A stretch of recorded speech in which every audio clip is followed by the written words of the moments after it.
Sorry. नुसतं sorry नाही, तिच्या पायावर डोकं ठेव तू. हीच जागा आहे तुझी. ही तुझी घाणेरडी वृत्तीनं मला चिरडून टाकायचे. श्वेताच्या पायावर डोकं ठेव अंशुमन.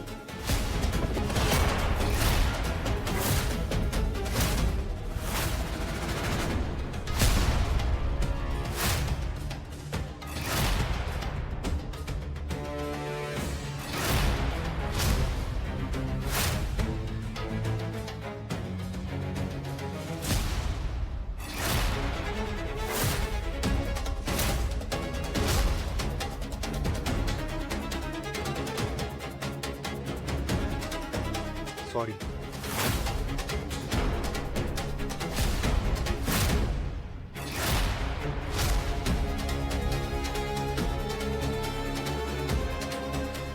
श्वेता, आणि तू उद्यापासून ऑफिसला यायला. सगळं पूर्वीसारखंच असेल. या प्रसंगाबद्दल ऑफिसमध्ये तुझ्याशी कोणी एका शब्दानेही बोलणार नाही. थँक्यू दादा. आणखी एक जबाबदारी तुझ्यावरती द्यायची आहे मला. तू दर महिन्यातनं एकदा आपल्या ऑफिसमधल्या सगळ्या फिमेल स्टाफशी बोलत जाशील. कदाचित तू ज्या प्रसंगातनं गेली आहे तशा प्रसंगातनं एखादी स्त्री, एखादी महिला कर्मचारी जर गेली असेल तर ती आपल्यापर्यंत पोहोचेल. आपल्याला त्याच्यावरती कडक कारवाई करते. करशील?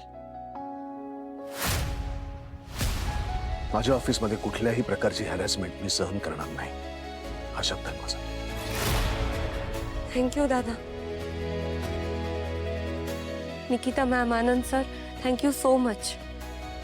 Ma'am, thank you. अगं थँक्यू काय म्हणतेस? तू हिम्मत दाखवलीस. तसं असेल तर ती हिंमत मला तुमच्यामुळे मिळाली आहे. नाही, खरं तर ही हिम्मत प्रत्येक मुलीने दाखवली पाहिजे. तू एक्झाम्पल सेट केलंस की एका मुलीने हिम्मत दाखवली की आम्ही आमच्यासारखे सगळे तिला फक्त आत्मविश्वास द्यायला, पुश द्यायला येतात. जे करायचे ते तू केलंस. मी येऊ? नाही, थांब, एक महत्वाची गोष्ट राहिली आहे. आता काय आहे समर? अंशुमनला शिक्षा, अंशुमनला शिक्षा, अंशुमनला शिक्षा, अंशुमनला शिक्षा.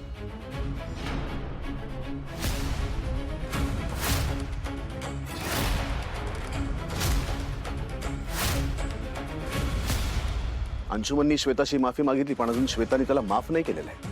आयुष्यभर तिच्या लक्षात राहील असा एक घाणेरडा अनुभव अंशुमननी तिला दिला, आणि त्याबद्दल त्याला शिक्षाही व्हायलाच पाहिजे.